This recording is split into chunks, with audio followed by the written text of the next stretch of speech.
গতকালের রাতটা বিশ্ব ক্রিকেটের ইতিহাসে লেখা থাকবে সোনালী অক্ষরে। লাহোরের গাদ্দাফি স্টেডিয়ামের কনফারেন্স রুমে যখন ঘড়ির কাঁটা রাত ৩টা ছুঁই তখন সেখানে ঘটছিল এক অবিশ্বাস্য ঘটনা। বিশ্বের সবচেয়ে ক্ষমতাধর ক্রিকেট সংস্থা আইসিসি, যারা মাত্র ২৪ ঘন্টা আগেও বাংলাদেশের দিকে ফিরেও তাকায়নি, আজ তারাই মাঝরাতে মাথা নিচু করে বসে আছে বিসিবি এবং পিসিবির সামনে। ৬.৫ ঘন্টার ম্যারাথন বৈঠক। টেবিলের একদিকে আইসিসির শীর্ষ কর্মকর্তারা, অন্যদিকে পিসিবি প্রধান মহসিন নকভী এবং বিসিবির প্রতিনিধিরা। দৃশ্যপটটা ভাবুন, যে আইসিসির জয় শাহের ইশারায় চলে, আজ সেই আইসিসির ভাইস চেয়ারম্যান ইমরান খাজা এবং সিইও জেফ অ্যালারডাইস কার্যত বাংলাদেশের কাছে কৈফিয়ত দিচ্ছেন। ১৫ ফেব্রুয়ারি টি-20 বিশ্বকাপের high voltage Bharat Pakistan match, কিন্তু পাকিস্তান সাফ জানিয়ে দিয়েছে বাংলাদেশকে সম্মান না দিলে আমরা খেলব না। আইসিসির মাথায় হাত, কারণ এই ম্যাচ না হলে হাজার কোটি টাকার বাণিজ্য ধুলোয় মিশবে। বাধ্য হয়ে আইসিসি ছুটে এসেছে লাহোরে।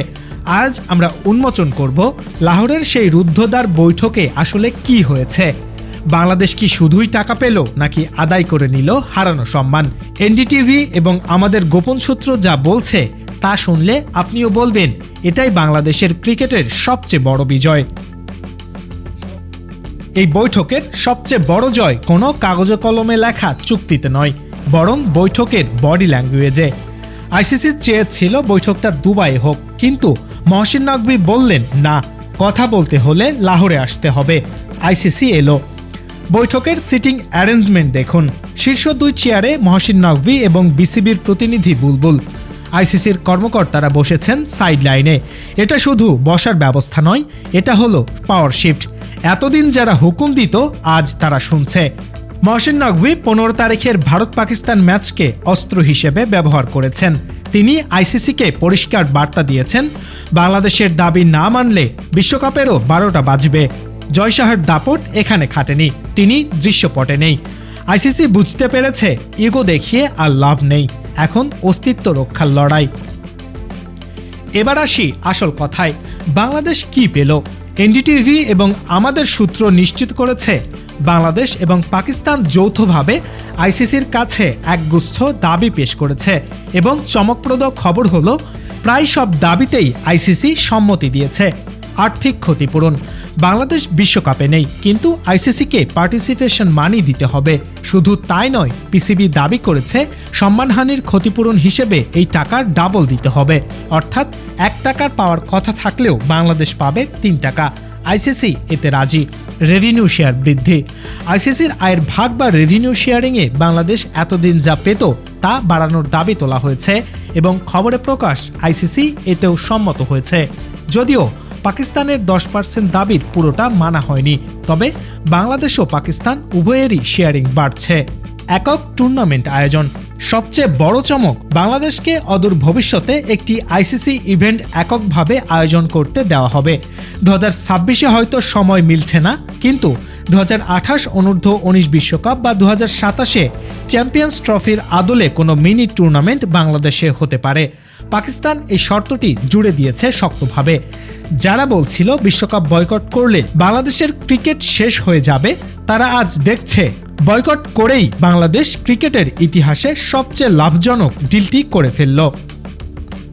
পাকিস্তান নিজেদের জন্য খুব বেশি কিছু চায়নি, চেয়েছে বাংলাদেশের জন্য। মহসিন নকভীর 3টি শর্ত ছিল স্পষ্ট। ১, বাংলাদেশ বিশ্বকাপে না থাকলেও তাদের পূর্ণ আর্থিক সুবিধা দিতে হবে। ২, বাংলাদেশের ক্রিকেটের অবকাঠামো উন্নয়নের জন্য আইসিসির ফান্ড বাড়াতে হবে। ৩, ভবিষ্যতে বাংলাদেশকে বড় ইভেন্টের হোস্ট করতে হবে। এর বাইরেও ছিল মোরাল বা নৈতিক দাবি। আইসিসি এবং ভারতকে যৌথ বিবৃতিতে স্বীকার করতে হবে বাংলাদেশকে বাদ দেওয়ার প্রক্রিয়াটি ভুল ছিল, এবং ভবিষ্যতে এমন হঠকারী সিদ্ধান্ত নেওয়া হবে না। পাকিস্তান আরও দাবি করেছে ভারত পাকিস্তান ম্যাচ শেষে হ্যান্ডশেক এবং সৌহার্দ্যপূর্ণ আচরণ বাধ্যতামূলক করতে হবে।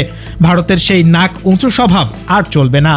এটি শুধু টাকার অঙ্ক মেলানোর বৈঠক ছিল না, এটি ছিল আইসিসির স্বৈরাচারী আচরণের বিরুদ্ধে এক নীরব বিপ্লব।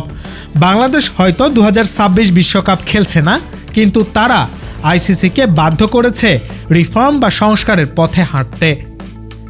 এখন প্রশ্ন হলো আনুষ্ঠানিক ঘোষণা কবে আসবে। সূত্র বলছে আগামী 48 ঘন্টার মধ্যে একটি যৌথ বিবৃতি আসতে পারে, তবে বিস্তারিত শর্তগুলো হয়তো প্রকাশ্যে আসবে না, কারণ এটি নন ডিসক্লোজার এগ্রিমেন্টের আওতায় থাকবে। শাহবাজ শরীফের অনুমোদনের পর পিসিবি এবং আইসিসি চূড়ান্ত স্বাক্ষর করবে, তারপরই পাকিস্তান দল 15 তারিখের ম্যাচে মাঠে নামবে। তবে তার আগে বিসিসিআইকেও গোপনে মুচলেকা দিতে হয়েছে, তারা ভবিষ্যতে পাকিস্তানের সাথে দ্বিপাক্ষিক সিরিজ খেলবে, অন্তত নিরপেক্ষ ভেন্যুতে হলেও। জয় মানে কি শুধুই ট্রফি জেতা? না, জয় মানে হলো অন্যায়ের বিরুদ্ধে মেরুদণ্ড সোজা করে দাঁড়ানো। বাংলাদেশ বিশ্বকাপ মিস করেছে, এটা আমাদের জন্য কষ্টের, ক্ষতের, কিন্তু এই ক্ষতের বিনিময়ে আমরা যা পেলাম তা হলো আত্মসম্মান। লাহোরের ওই বৈঠকে আইসিসি যখন মাথা নিচু করলো, তখন আসলে জিতে গেল বাংলাদেশের ক্রিকেট। ইতিহাস মনে রাখবে একটা ছোট দেশ কিভাবে বিশ্ব ক্রিকেটের মোড়লদের দাদাগিরি থামিয়ে দিয়েছিল। 15 তারিখের ম্যাচে কে জিতবে জানি না, কিন্তু মাঠের বাইরের এই খেলায় বাংলাদেশই আসল চ্যাম্পিয়ন। চোখ রাখুন আমাদের পর্দায়। 48 ঘন্টা পর কি ঘোষণা আসে তার প্রতিটি আপডেট আমরাই জানাবো সবার আগে।